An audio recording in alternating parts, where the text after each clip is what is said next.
Praise the lord. దేవుని పరిశుద్ధమైన నామమునకు మహిమ కలుగును గాక. ఈరోజు దేవుని వాగ్దానము, నీ భారము యెహోవా మీద మోపుము, ఆయనే నిన్ను ఆదుకొనును. 55వ కీర్తన 22వ చరణము.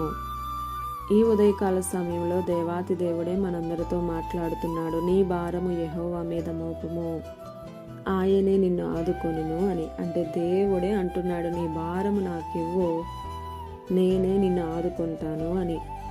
కొన్నిసార్లు ఎక్కడికైనా ప్రయాణిస్తున్నప్పుడు మనం మోస్తున్న బరువును మోయలేక ప్రక్కన వారిని పట్టుకోమంటే, నా బరువే నేను మోయలేకపోతున్నాను, ఇక నీది కూడా నేను ఎలా మోయాలి అని అంటారు. అలాగే కుటుంబ బాధ్యతలు, బిడ్డల బాధ్యతలు ఒంటరిగా భార్య మాత్రమే లేదా భర్త మాత్రమే మోయాలి అంటే చాలా చాలా కష్టం. అలాగే ఒక ఉద్యోగం చేస్తున్నప్పుడు అందరి పనులు చేయాలన్నా, మన శక్తికి మించిన పనులు చేయాలన్నా మనకు అది ఎంతో భారంగా అనిపిస్తుంది. మనసులో ఉన్న ఒంటరితనమును, కన్నీటిని, నిరాశను, నిస్సహాయమైన స్థితిని ఇతరులతో పంచుకోవాలి అంటే ఒక్కోసారి చేసిన తప్పును కూడా మనలో మనమే కుమిలిపోతున్న వేళ మన బాధను, మన బాధ్యతలను, మన చింతను ఎవరైనా మోస్తే బాగుండు, నా మనసును ఎరిగిన వారు ఎవరైనా ఉంటే బాగుండు అని అనుకుంటాం కదా.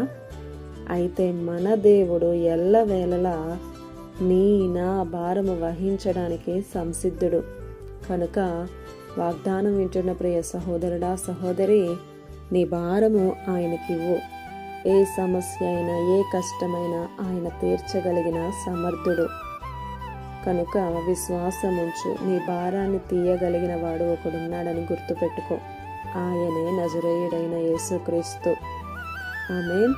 ఈ దిన వాగ్దానం మనందరి జీవితాలలో నెరవేరాలని కోరుతూ దేవుని సువార్త పరిచర్యలో మీ సహోదరి Prasanna. God bless you. Amen.